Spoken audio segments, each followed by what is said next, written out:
உங்களின் விருப்பம் போல் துணை அமைய தமிழ் மேட்ரிமோனி ஆப்பை டவுன்லோட் செய்யுங்கள். என்றென்றும் தமிழர்களின் number 1 choice. First day shoot இருக்குயா, அது என்ன மாதிரி ஒரு நடிகனுக்கு அதோட பெரிய வேதனை இருக்கவே இருக்காதுங்க. அன்னைக்கு வந்து நான் அம்பனமா எல்லாரும் முன்னாடி நிக்கிறேங்கிற ஒரு ஃபீலிங் வருஷம் அதிகமாயிட்டு இருக்கு. ஹிந்தி தமிழ் ஹிந்தியில இருக்கிறதுனால யாருமே அதை வந்து ஓன் பண்ணலையோ அப்படிங்கிற ஒரு வார்த்தை எனக்கு இருந்துச்சு. வயசு வேற ஆயிடுச்சு, 55 ஆயிட்டு இருக்கோம். நம்ம கேரக்டர் அந்த ஏஜ்ல எதுவுமே இல்லை. கண்ணுல இருந்து தண்ணி வந்தாதான் இவர் அழகிறாரு, இவர் வந்து வீக்னஸ் அப்படின்னு 90% ஆஃப் ஆக்டர்ஸ் நினைக்கிறாங்க. பட் ரியல் ஆக்டிங்ல எப்படின்னா, நான் அழறத பார்த்து நீங்க அழமாட்டீங்க. நான் அழுக வருது, ஆனா அந்த அழுகையை நான் நிறுத்துறேன். அழுகையை காட்டக்கூடாது, நீங்க அந்த அழுகையை பார்க்க கூடாது அப்படிங்கிற ஒரு நிலைமையில வந்தாதான். எப்போ நீங்க செட்ல பயங்கர கான்ஃபிடண்டா இருப்பீங்க?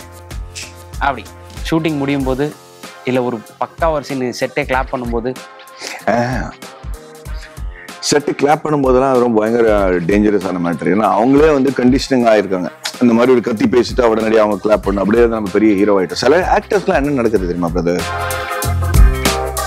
இந்த படம் சுத்தமா ஓட போகுதில்லை, பயங்கரமான அவுட் இந்த படம், செம்ம ஃபிளாப்பு, படிச்சுட்டு எனக்கு காசு வந்துருச்சு அப்படின்னு நினைக்கும் போது தான் நான் வந்து அந்த சைட்ல சூப்பர் கான்ஃபிடன்ட், வா கிளம்பு, ஆல் தி பெஸ்ட் அப்படின்னு நினைப்பேனே தவிர,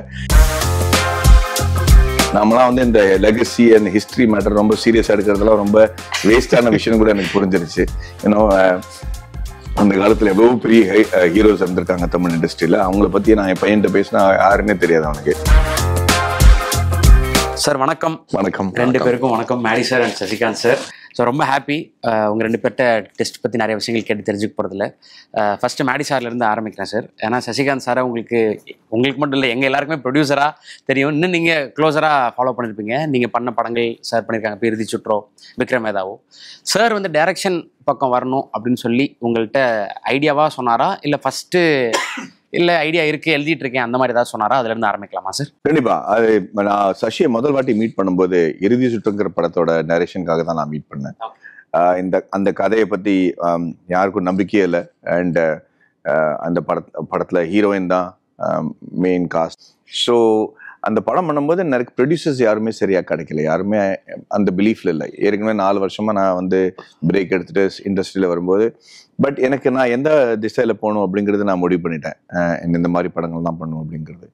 ஸோ முதல்ல சசியை மீட் பண்ணும்போது நான் பேசுகிற மொழியும் அவர் பேசினாரு, நான் பேசுகிற விதத்துலையும் அவர் பேசினாரு. நான் சொல்கிற விஷயங்கள் அவருக்கு கரெக்டாக புரிஞ்சு போச்சு. அண்ட் உடனடியாக அந்த கதையை கேட்டு ஓகே நம்ம இதை ப்ரொடியூஸ் பண்ணலான்னு முடிவு பண்ணி க்ரீன் லைட் பண்ணது வந்து சசி தான்.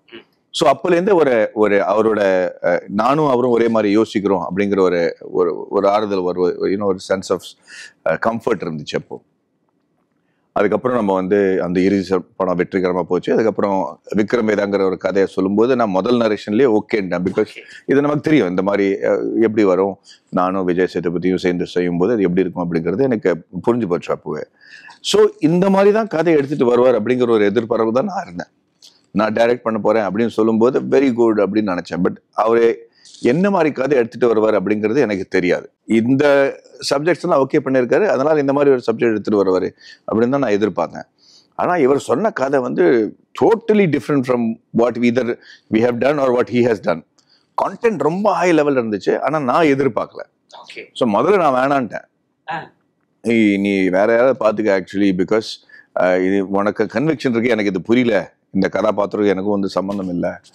அண்ட் சசி படம் பண்ணாத, ஏன்னா டைம் நல்லா இல்லை, இப்போதான் கோவிட் வேற வந்துட்டு போயிருக்கு, இவ்வளோ காசு போடாத அப்படிங்கிற ஒரு அக்கறையில் தான் நான் சொன்னேன் அவர்கிட்ட.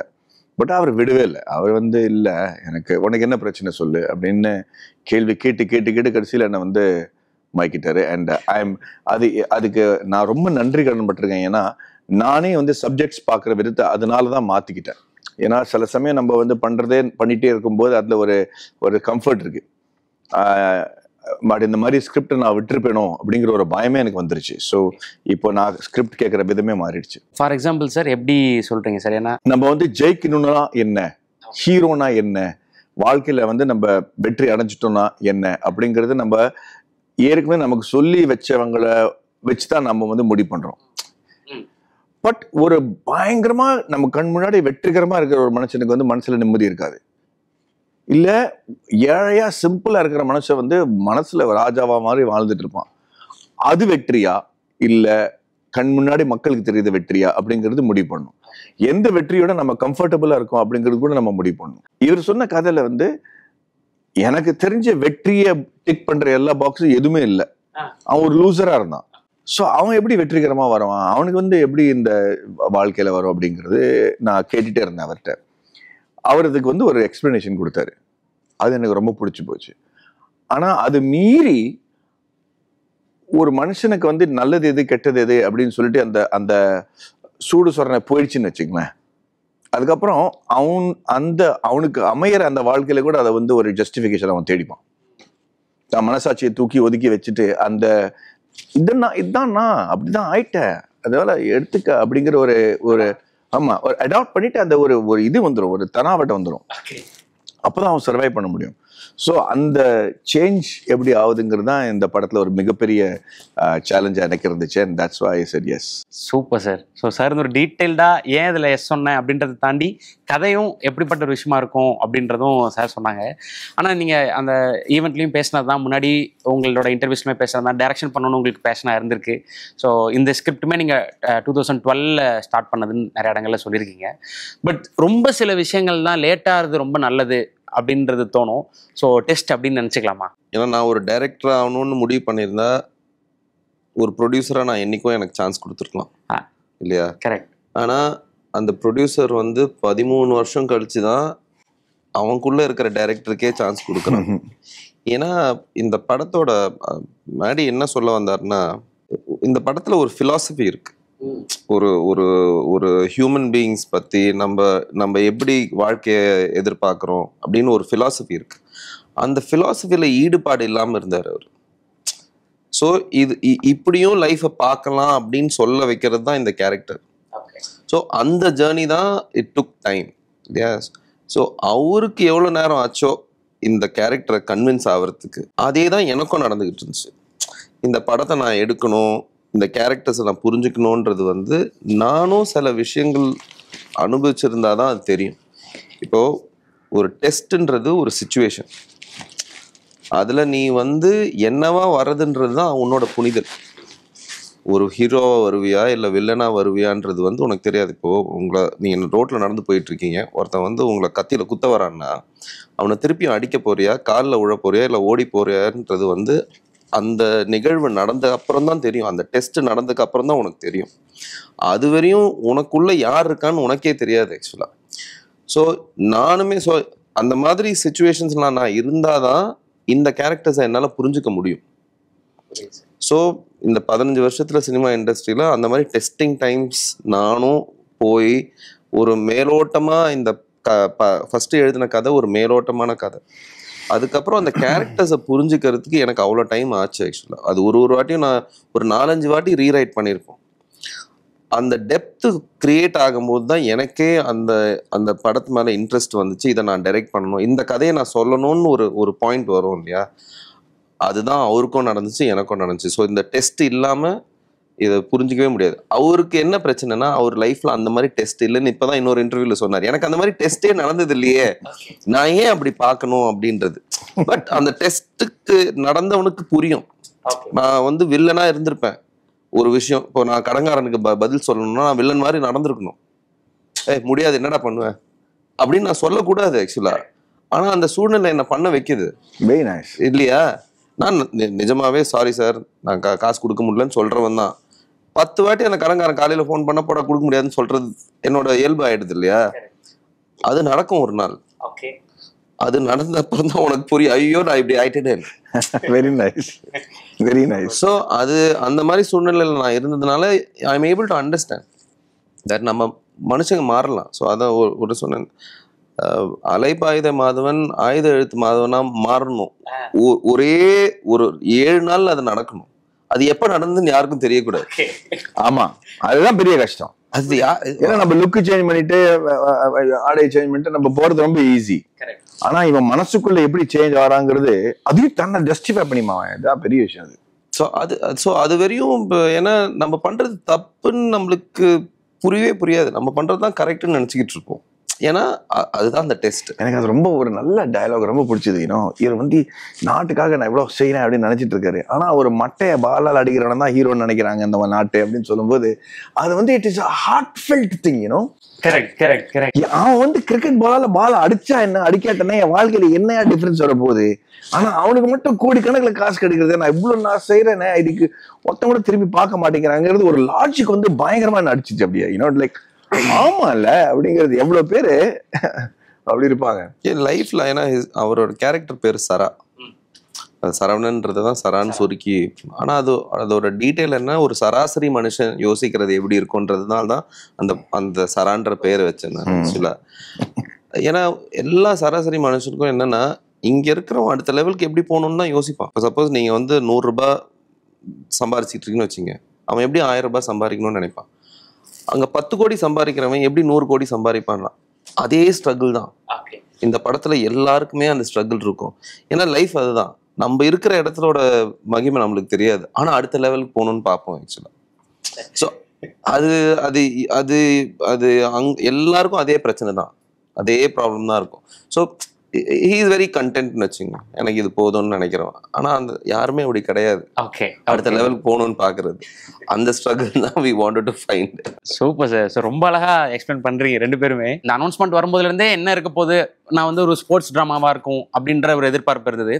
பட் நேற்று வந்த ட்ரெய்லர் பார்க்கும்போது சரி, இப்போ நீங்க ரெண்டு பேரும் பேசுறதெல்லாம் வந்து இதுல சம்திங் உள்ள வேற ஒரு விஷயம் இருக்கு அப்படின்றது புரிஞ்சுக்க முடியுது.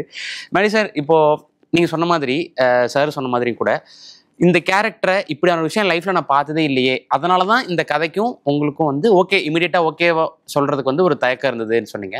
அப்புறம் இவ்வளோ யோசனைக்கு அப்புறம் ரெண்டு பேரும் பேசினதுக்கு அப்புறம் இதுல எவ்வளோ விஷயங்கள் இருக்குன்றது நீங்க இம்ப்ரெஸ் ஆனீங்க நீங்க சொன்னீங்க.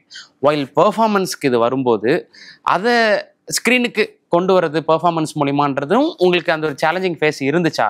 சில சமயம் வந்து நம்ம நடிகனா செட்ல போகும்போது நம்ம நிறைய விஷயங்கள் பார்த்துக்கணும் அப்படிங்கிறது எனக்கு புரியுது.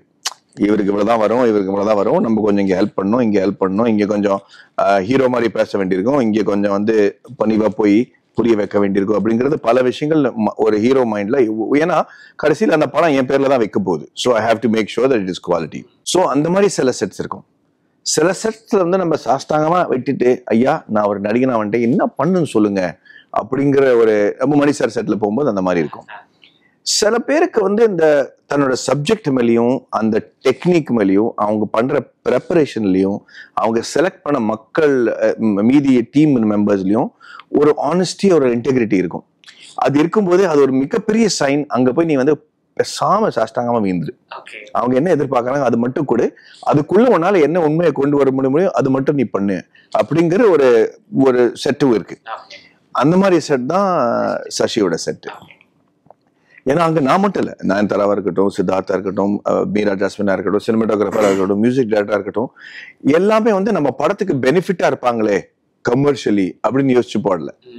எல்லா கதாபாத்திரங்களும் சரி, எல்லா டெக்னீஷியனும் சரி, ஒரு யோசிச்சு புரிஞ்சு நம்ம என்ன பண்ண போறோம், இந்த ரூமோட பேக்ரவுண்டோட வால் கலர் ஏன் அந்த கலர்ல இருக்கணும், இந்த பையன் சேர்ல உட்காந்துருந்தா மேல ஓட்டுல இருக்கு ஏன் வாட்டை இருக்கணும் அப்படிங்கிறது யோசிச்சு பண்ண ஒரு விஷயம் தான்.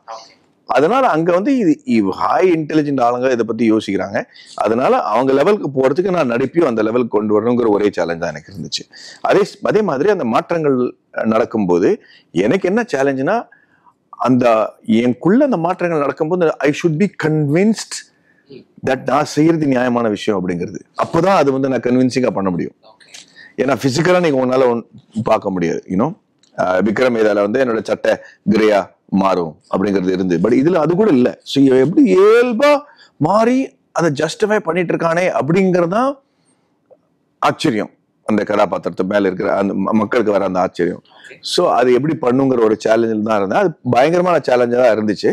ஒரு சீன்ல கூட டோன் கொஞ்சம் அதிகமா மாறி இல்ல லுக் கொஞ்சம் அதிகமா ஆயிடுச்சுன்னா அந்த மாற்றங்கள் தெரியும் அப்படிங்கிற ஒரு ஃபைன் அந்த ஒரு பயத்துல தான் அந்த படத்தை பண்ணியிருக்கேன். Super sir. ஆனால் நீங்கள் ரொம்ப டவுன் டு எர்த்தாக பேசுறீங்க. பட் அந்த செட்லேயே சீனியர் நீங்கள் தான். பட் எல்லாருமே ஹை இன்டெலிஜென்ட்டாக இருக்காங்க, அவங்களுக்கு நம்ம மேட்ச் பண்ணிடணும் அப்படின்னு சொல்கிறீங்க. அது ஆமாம் பிரதர், அது ரொம்ப இம்பார்ட்டண்டான விஷயம் அது. ஏன்னா இப்போ எனக்கு புரியுது, ஐம் 55. ஸோ கதை சொல்கிறவங்க எங்கே வந்துட்டு இருக்கிறாங்க. என்னோட சீனியாரிட்டி வச்சு நான் அவங்கள மிரட்டினேன்னா அவங்க வந்து நான் என்ன மாதிரி கதை பண்ணணும் அது மாதிரி தான் பண்ணுவாங்க. எனக்கு அது தேவையில்லை. I need new blood. நான் என்ன தப்பா பண்ணிட்டு இருக்கேன் அப்படிங்கறத நான் புரிஞ்சுக்கிட்டு அந்த ஜெனரேஷன்ல actually I'm very happy that I'm in fact all my films all my directors are very young. அவங்க எங்கிட்ட என்ன சொல்லுவாங்கன்னா, எப்படி நீங்க செட்ல வந்து மேடி சார் ஹீரோ உங்களை செட்ல பார்க்கும்போது அப்படியே பயங்கர எனர்ஜியா வருது அப்படின்னு. they don't realize that they are giving me the energy actually. so நமக்கு இருக்கிற மைண்ட் செட், நமக்கு இருக்கிற கண்டிஷனிங். இப்போ நீங்க இன்டர்வியூ எடுத்துட்டு இருக்கீங்க இல்லையா, நீங்க 5 வருஷமா அதே இன்டர்வியூ எடுக்கல, நீங்களும் ஆராய்ச்சி செஞ்சு பண்ண வேண்டியிருக்கு. ஏன்னா கீழே இருக்கிற காமெண்ட் வச்சு நம்ம நார் வச்சிருவாங்க. கரெக்டா? ஏன் நீ நடுவில் பேசுற, அவரை பேச விடு அப்படின்னு கேட்பாங்க. கரெக்ட். அந்த மாதிரி பல விஷயங்கள்லாம் இருக்கிறதுனால தான் நம்மளால ரெலவெண்டா இருக்க முடியுது. அதே மாதிரி யங்கர் ஜெனரேஷன் கிட்ட போய் நம்ம ஐயா இவனுக்கு தெரியுது, இவன் வேணும்ட்டு சும்மா டபாய்க்கிறதுக்காக இல்ல ஹீரோயினோட அஃபேர் வச்சிருக்கிறதுக்காக படம் பண்ணல. இவர் வந்து கரெக்டா ஒரு கதை சொல்ல வந்திருக்காரு. அவர் என்ன கதை சொல்லியிருக்காரு, அவரோட விஷன் என்ன, என்னோட வேலை நடிகனா அந்த விஷன்ல உள்ள போகுதுதான். That is a best set for me brother.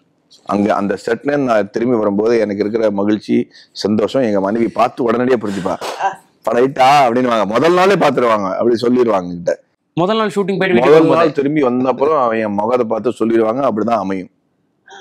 இந்த மாதிரி நிறைய டபாய்ச்சிருக்கேன் நான் உங்கள்கிட்ட. சூப்பர் செட் பாரு அப்படின்ட்டு. மேடி வந்து ஒரு விஷயத்த சொல்ல மாட்டேங்கிறாரு. ஆக்சுவலா ஒரு ஆக்டர்ன்றது வந்து ஒரு ஸ்கில் பேஸ்டான விஷயம். ஒரு ஸ்கில் இருக்கும் இல்லையா, அந்த ஸ்கில் எப்படி வருதுன்னா, அந்த கேரக்டரை புரிய புரிய புரிய புரிய நான் யாருன்றத வந்து அது அந்த கேரக்டர் உள்ள ஸ்லோவா அது ஒரு பாய்சன் மாதிரி ஏறிக்கிட்டே இருக்கும். அது ஆக்சுவலா இந்த படம் ஸ்டார்ட் ஆகும்போது அவரு செட் உள்ள வாக் பண்ணதுக்கும் அந்த 30 நாள் அவர் வந்து செட்ல வாக் பண்ணதுக்கும் பயங்கர டிஃபரன்ஸ் இருக்கும். அது இஃப் யூ க்ளோஸ்லி அந்த கேரக்டரோட பதட்டம் மேடி மேல இருக்கும். அந்த கேரக்டர் ஃபர்ஸ்ட் 15 நாள் வந்து ஒரு அப்படியே ஸ்லோவா அந்த ஸ்பெக்ட்ரம் வந்து ஒரே நாள் இப்படி ஷிஃப்ட் ஆகாது, அது ஒரு ஸ்டோனா உடையும். So he doesn't observe. ஆனா எனக்கு தெரியும் அந்த பதட்டத்தோட இன்னைக்கு நான் என்ன பண்ண போறேன், இது என்ன பண்ணணும்ன்றது வந்து அந்த அந்த அந்த கேரக்டரோட கிராஃபோட சேர்ந்து ஆக்டர் டிராவல் பண்ணும்போது தான் you know he is bringing his craft. எல்லா நாளும் ஒரே எனர்ஜி இருக்க முடியாது ஆக்சுவலா. அந்த கேலிப்ரேட் பண்றாங்கல்ல, வரும்போது இந்த கேரக்டர் இங்க இருக்கா, நான் அந்த லெவல்ல வருவேன்றது கேலிப்ரேஷன் இருக்குல்ல, அதுதான் ஸ்கில் ஆக்சுவலா. So if you bring, imagine நீ ஆக்டர் வந்து உன்னோட 100% டே 1ல தேவையில்லாத டைம்ல எடுத்துன்னு வந்தீங்கனால அது ஸ்கில் கிடையாது. யூ நீட் டு பிரிங் கரெக்டான பாயிண்ட்ல தான் அந்த ஃபுல் எனர்ஜி யூஸ் பண்ணணும். You can't always come at full charge and give. அது அந்த கேரக்டருக்கும் தப்பு, அந்த எல்லாத்துக்குமே தப்பா இருக்கும். ஸோ டு அண்டர்ஸ்டாண்ட் எந்த இடத்துல இருக்கிறோம், அந்த கேரக்டரோட கிராஃப்ல எந்த இடத்துல இருக்கிறோம், அந்த மீட்டரை வந்து கரெக்டா எடுத்துன்னு வர்றது இல்லையா, அதுதான் ஸ்கில் ஆக்சுவலா. That he brings it on point. தேவையில்லை. இன்னைக்கு வந்து இன்னொரு பெரிய விஷயம் என்னன்னா, பெரிய பெரிய சீன்ஸ் இருக்கு எல்லாரோடையும். But the seniority comes not from I'll score the scene.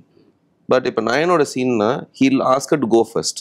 ஏன்னா அவங்களுக்கு அந்த இது இருக்கக்கூடாதுன்றதுக்காக he let them first, let her do all this. ஏன்னா அந்த அந்த அந்த ஃபர்ஸ்ட் எனர்ஜி கொடுக்கணும். ஏன்னா he senior enough to recreate it.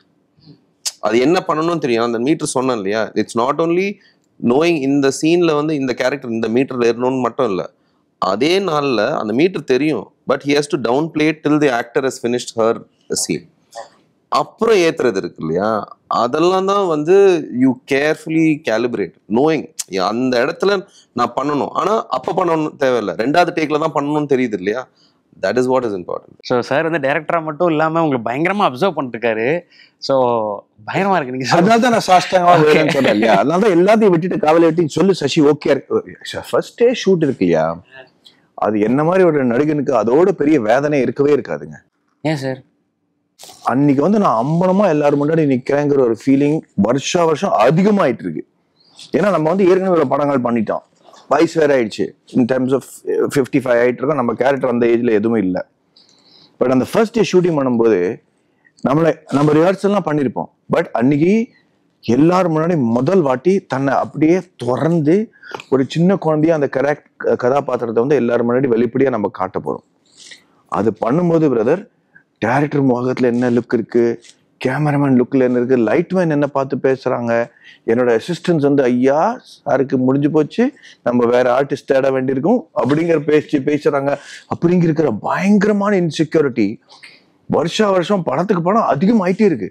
Seniority நீங்க சொல்றீங்களே தவிர அந்த பயம் இருக்குல்ல, அது வந்து என்னால அது கிட்டத்தட்ட ஒரு பிரசவ வலின்னு சொல்லலாம். அந்த லெவல்ல இருக்கு எனக்கு. அது நான் வெளியே காட்ட மாட்டேன்.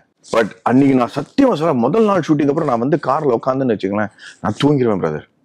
ஏன்னா அவ்வளோ எக்ஸாஸ்டா இருப்பேன், இமோஷனலி அவ்வளோ எக்ஸாஸ்ட் ஆயிடுவோம். இதுக்கு நான் என்ன அர்த்தம்னு சொல்றேன். ஓகே, ரொம்ப ஈஸியா கதாபாத்திரங்களை பண்றோம் அப்படிங்கிறது எல்லாரும் யோசிக்கிறாங்க. பட் இப்போ மாடர்னா இருக்கிற கேரக்டர்ஸ்க்குலாம் வந்து நம்ம வந்து இதை டெஃபினட் பீட் அப்படின்னு வாங்க இல்லையா. ஓ, உனக்கு வருத்தமா இருக்கா, அப்புறம் அவங்க கண்ணுல இருந்து தண்ணி வருதா, அந்த கண்ணுல இருந்து தண்ணி வந்தாதான் இவர் அழகிறாரு, இவர் வந்து வீக்னஸ் அப்படின்னு 90% ஆஃப் ஆக்டர்ஸ் நினைக்கிறாங்க. கோபம்னா இப்படிதான் இருக்கணும் அப்படிங்கிறது. பட் ரியல் ஆக்டிங்ல எப்படின்னா, நான் அழறத பார்த்து நீங்க அழமாட்டீங்க. நான் அழுக வருது, ஆனா அந்த அழுகையை நான் நிறுத்துறேன். அழுகையை காட்டக்கூடாது, நீங்க அந்த அழுகையை பார்க்க கூடாது அப்படிங்கிற ஒரு நிலைமையில வந்தாதான் அந்த நான் கண்ட்ரோல் பண்றேன். இப்ப இந்த கண்ணில் தண்ணீர் கொண்டு வரதெல்லாம் it's just easy, every time they can hurry does it. But நான் அந்த அழுகை நிறுத்துறேங்கிறதா உங்களுக்கு அந்த வருத்தத்தை கொண்டு வரவே தவிர, நான் பாபான்னு அழுதுட்டேன்னு வச்சுங்களேன், it's not gonna have the same impact. வாய்ஸுக்கு கவர் பண்ணா சேட்னஸ், இல்ல கண்ணுலேருந்து கிளிஸ்ட்ரின்லேருந்து வந்த அழுகை அப்பதான் சேட்னஸ் வரும்னு நினைக்கிறது எல்லாமே சுத்தமா தப்பு. நீ என்ன ஃபீல் பண்ற, அந்த அழுகையை எப்படி நீ நிறுத்துற, அது எப்படி அது வந்து நீ எப்படி முழுங்குற, அதுதான் வந்து அந்த கன்வே பண்றது. அதுதான் உண்மையான வாழ்க்கையில கூட யூ ஃபீல். இப்போ நான் உங்ககிட்ட பேசிட்டு இருக்கும்போது நீங்க அழுதுட்டீங்கன்னா சரி பரவாயில்ல அப்படின்னு ஃபீல் பண்ணுவீங்க. ஆனா இவன் அழுகையை நிறுத்துறாயா, இவனுக்கு வந்து வரது மனசுல பயங்கர வலி இருக்குன்னா, சி பரவாயில்லப்பா, அதான் ஓகே அப்படின்னு சொல்ல உங்களுக்கு தோணும். அதுதான் அந்த ரியாக்ஷன் தான் எனக்கு ஆடியன்ஸ் கிட்ட இருந்து வேணும். ஸோ அந்த அந்த வெளிப்படி அதை புரிஞ்சுக்கிட்டு பண்றதுதான் வந்து இந்த டிஃபரன்ஸ் இன் த பெர்ஃபார்மன்ஸ். ஸோ இங்கே அழலாமா, கண்ணீர், இவர் நிறைய வாட்டி எங்கிட்ட கண்ணில் அழுக வந்துடும், Maddy we don't want to tear there அப்படின்னுவாங்க, which is correct. So most peoples அழுக வந்துருச்சுங்க, கரெக்டான டயத்தில் கண்ணிலேருந்து ட்ராப் ஆயிடுச்சுங்க. அதெல்லாம் டெக்னிக்கலாக பார்க்கறதுல வந்து அந்த கன்வீனியன்ஸ்க்கு வரவே வராது. அந்த மாதிரி செட் இருக்கிறதுனால தான் I am so happy to go all out. So இந்த சீன்ல இவ்வளோ தூரத்துக்கு போகலாமா அப்படின்னா, இல்லை சரி அடக்கி வாசி பண்ணுங்க அப்படின்னு அவங்க சொல்லும்போது எனக்கு அதை அடக்கி வாசி பண்ணுறதுல ஒரு நம்பிக்கை வருது, தைரியம் வருது, which is the good part. செம்ம இன்ட்ரெஸ்டா இருக்கு சார். ஸோ ஃபர்ஸ்ட் நாள் வந்து எல்லா செட்டுமே ரொம்ப இன்செக்யூரா தான் இருக்கும், இவ்வளோ எக்ஸ்பீரியன்ஸ் நீங்க எல்லாம் சொல்றீங்க அப்படின்னு நீங்க சொன்னீங்க. எப்போ நீங்க செட்ல பயங்கர கான்ஃபிடண்டா இருப்பீங்க அப்படி ஷூட்டிங் முடியும் போது, இல்லை ஒரு பக்கா ஒரு சீன் செட்டே கிளாப் பண்ணும்போது? செட்டு கிளாப் பண்ணும்போதெல்லாம் ரொம்ப பயங்கர டேஞ்சரஸான மேட்டர். ஏன்னா அவங்களே வந்து கண்டிஷனிங் ஆயிருக்காங்க, இந்த மாதிரி ஒரு கத்தி பேசிட்டு உடனடியே அவங்க கிளாப் பண்ணணும், அப்படியே நம்ம பெரிய ஹீரோ ஆயிட்டோம். சில ஆக்டர்ஸ்லாம் என்ன நடக்குது தெரியுமா பிரதர், அவங்க நடிக்கும் போதே ஒரு அவுட் ஆஃப் பாடி எக்ஸ்பீரியன்ஸ், அது என்ன சொல்லுவாங்க தமிழ், எப்படி சொல்றான்னு தெரியாது, பட் நான் புரிய வைக்கிறேன். தான் நடிக்கும் போதே இந்த நடிப்பை மக்கள் தியேட்டர்ல எப்படி பார்த்து ரியாக்ட் பண்ண போறாங்கன்னு நம்ம மைண்ட்ல ஓடிட்டு இருக்கு நடிக்கும் போதே. ஓகே, அது என்னால நடிகனா என்னால பார்க்க முடியுது. யோ தப்பா பண்றையா, ஏன்னா அந்த செகண்ட்ல இருந்து நீ வெளியே வந்துட்டு நம்ம பெர்ஃபார்மன்ஸே வெளியில இருந்து என்ன பார்த்து ஆடியன்ஸ் இதுல கை தட்ட போறாங்க பாருங்க அப்படின்னு அவன் நினைச்சிட்டு இருக்கிறான். அதுலயே அந்த உண்மையை போயிடுறது, அதுலயே அதோட ரியலிசம் போயிடுறது. எனக்கு நீங்க கேட்கற மாதிரி என்னைக்கு நான் கான்ஃபிடென்ட் அப்படின்னு கேட்டீங்கன்னா, அதுக்கு ஒரு ஆக்சுவலி நேரு எதிரான பதில் தான். இந்த படம் சுத்தமா ஓட போவதில்லை, பயங்கரமான அவுட் இந்த படம், செம்ம ஃபிளாப்பு, படிச்சுட்டு எனக்கு காசு வந்துருச்சு அப்படின்னு நினைக்கும் போது தான் நான் வந்து அந்த சைட்ல சூப்பர் கான்ஃபிடன்ட், வா கிளம்பு, ஆல் தி பெஸ்ட் அப்படின்னு நினைப்பேனே தவிர நல்ல படங்கள் அந்த கான்ஃபிடன்ஸ் வரவே வராதுங்க. அந்த மாதிரி படங்கள் நான் பண்ணியிருக்கேன், சில சமயம் வந்து காசுக்காக பண்ண வேண்டியிருக்கும், பட் இது எங்கேயும் போகாது, ஒன்றும் நடக்காது அப்படிங்கிறது ஒரு ஃபீலிங்கும் வந்துடும். அப்போதான் கான்ஃபிடென்டா இருப்பேன், இது வந்து ஓடவே ஓடாது அப்படிங்கிற ஒரு நம்பிக்கை ரொம்ப தான். பட் மீதி எந்த படத்துலையும் கிராக்டட் கான்ஃபிடென்ட் அப்படிங்கிறது வந்து ரிலீஸ் ஆகிற வரைக்கும் வரவே வராது. பட் எந்த விஷயம் உங்களை ட்ரைவ் பண்ண வைக்குது சார்? ஏன்னா நீங்கள் இந்தியா ஃபுல்லாக நிறைய மொழியில் பண்ணிட்டு இருக்கீங்க.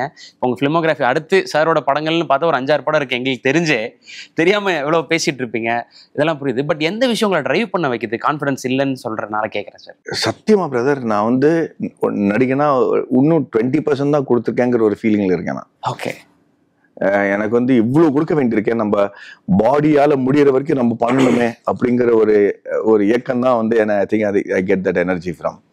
ஐ ஹேவ் நத்திங் டு இவ்வளோ சீன்ஸ் இப்போதான் வந்து இப்போ ஷைத்தான் ஒரு படம் வந்துருச்சு, இல்லை இந்த மாதிரி ஒரு படம், இது மாதிரி கூட பண்ண முடியும்னு தெரியுதுல்ல. வாழ்க்கையில் அந்த வருத்தம் இருக்கக்கூடாது, இதெல்லாம் பண்ணியிருக்கலாமே அப்படிங்கிற பண்ணாம இருந்துட்டே அப்படிங்கிற அந்த வருத்தம் இருக்கக்கூடாதுங்கிறதுக்காக தான் நான் வந்து இவ்வளோ எனர்ஜியோடு ஓடிட்டு இருக்கேன். But I think I want to create a legacy. I want to see, sir, I don't take my stardom and history. இப்போ நான் இருக்கேன், இன்னும் 20 வருஷத்துக்கு அப்புறம் இன்னொரு ஹீரோ வருவார். நம்மளாம் வந்து இந்த லெகசி அண்ட் ஹிஸ்ட்ரி மேட்டர் ரொம்ப சீரியஸாக எடுக்கிறதுலாம் ரொம்ப வேஸ்டான விஷயம் கூட எனக்கு புரிஞ்சிருச்சு. ஏன்னா அந்த காலத்தில் எவ்வளோ பெரிய ஹீரோஸ் இருந்திருக்காங்க தமிழ் இண்டஸ்ட்ரியில். அவங்கள பற்றி நான் என் பையன்கிட்ட பேசினா யாருன்னே தெரியாது அவனுக்கு. ஸோ அப்படி எனக்கும் நடக்கும் தெரியும். So I don't take all that very seriously.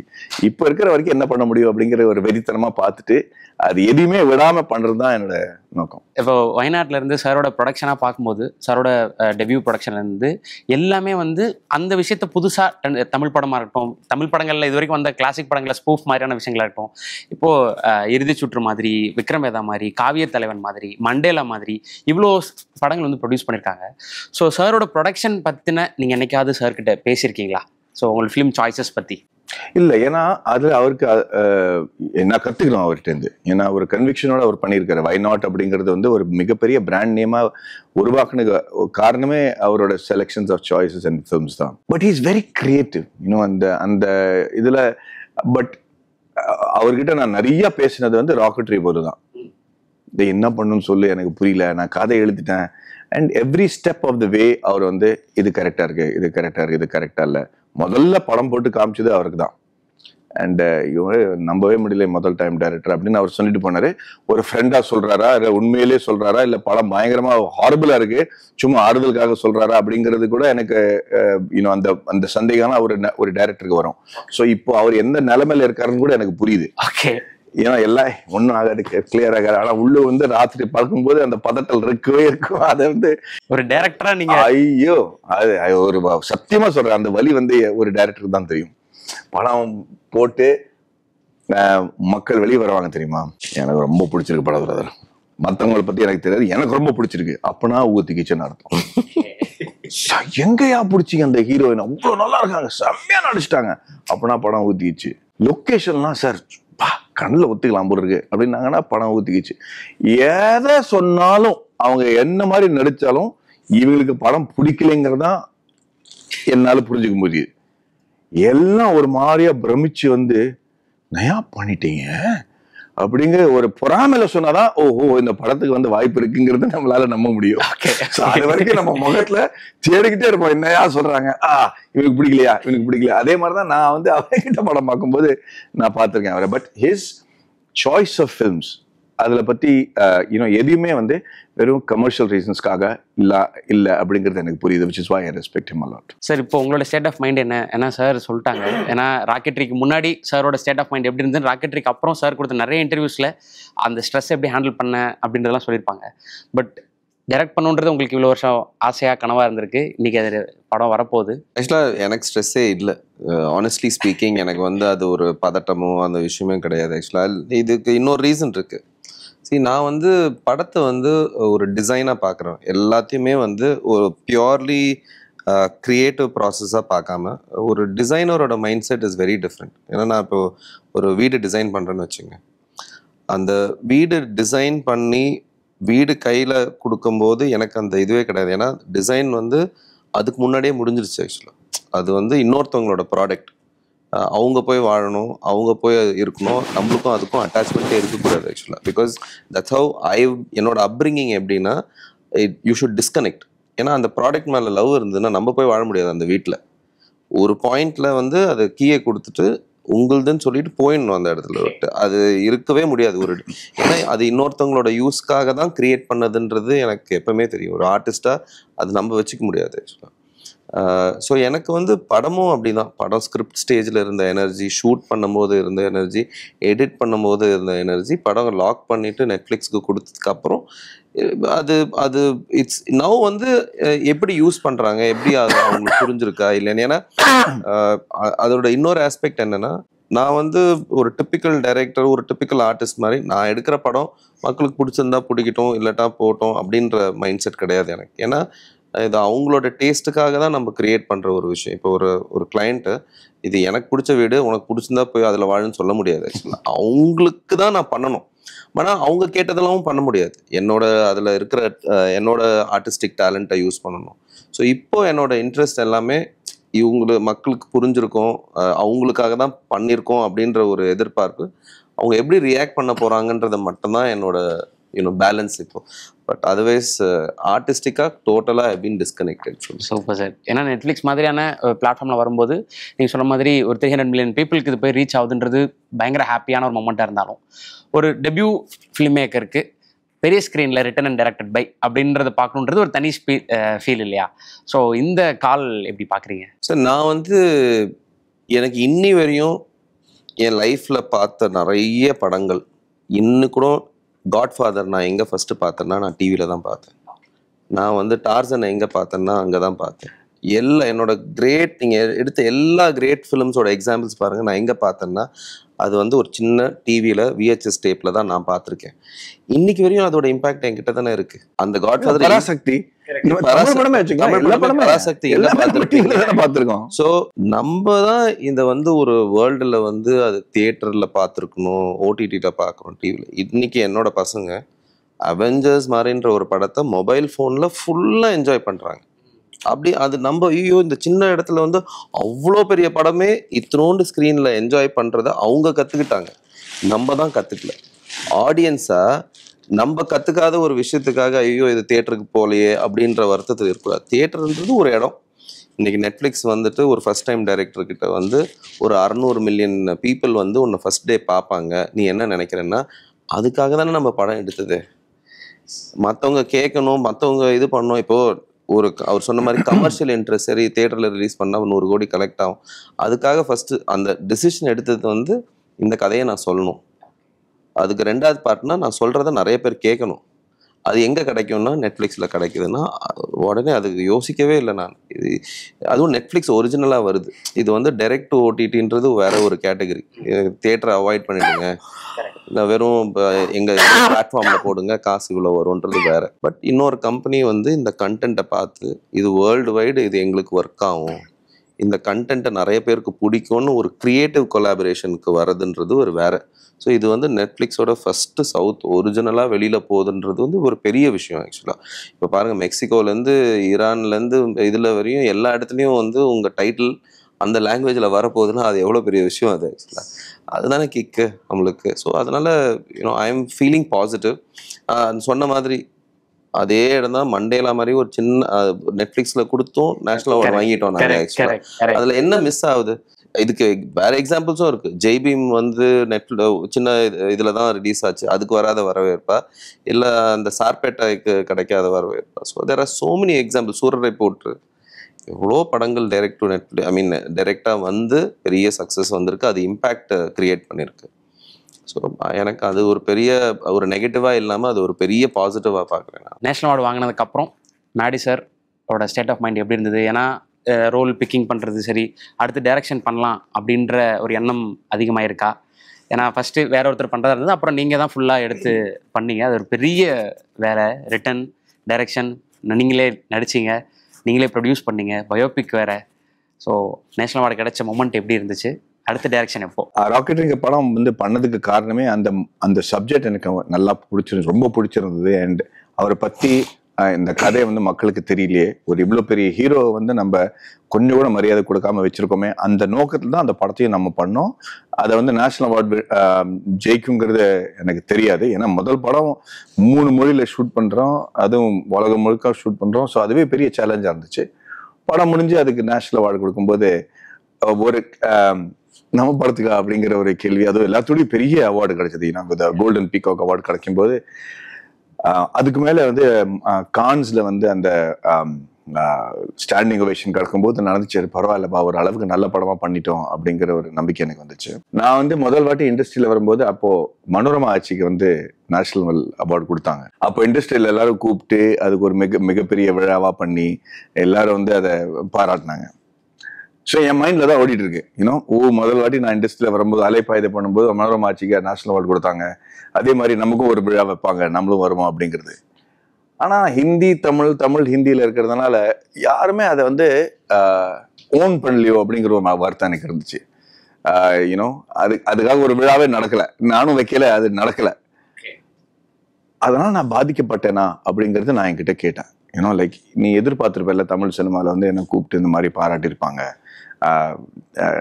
You know congratulate பண்ணுவாங்க, வாழ்த்திருப்பாங்க. அப்படிங்கிறது யாருமே பண்ணலையே அப்படிங்கிற ஒரு சின்ன வருத்தம் அவனுக்கு இருக்கா அப்படின்ட்டு நான் எங்கிட்டயே ஒரு வருத்தத்தை தேடிட்டு இருந்தேன்.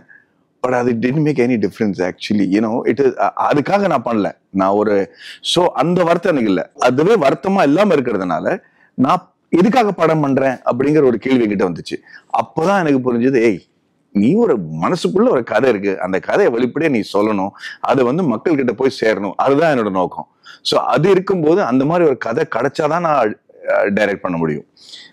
நேஷனல் அவார்டுக்காகவோ இல்லை இந்த பாராட்டுக்காகவோ நான் பண்ணனா ஐ டோன்ட் திங்க் ஐல் பி. ஏன்னா எனக்கு டைரக்ஷன் பத்தி ஒண்ணுமே தெரியாதுங்க. நான் சட்டுக்கு நான் வந்து எடிட்டிங் ரூம் இன்னைக்கு நான் சொல்றேன், தமிழ் இண்டஸ்ட்ரியில யார் எந்த டைரக்டர் வேணாலும் கேட்டு பாருங்க, படம் முடிஞ்சதோட அவங்க அந்த படத்தை எடுத்து என்னோட வேலை முடிஞ்சு போச்சு.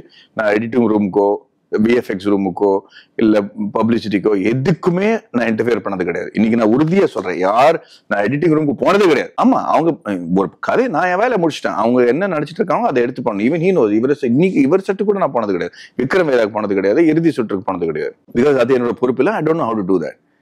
பட் ராக்கெட்ரிக்கு முதல் வாட்டி நான் எடிட்டர் ரூமுக்கே போயிருக்கேன்.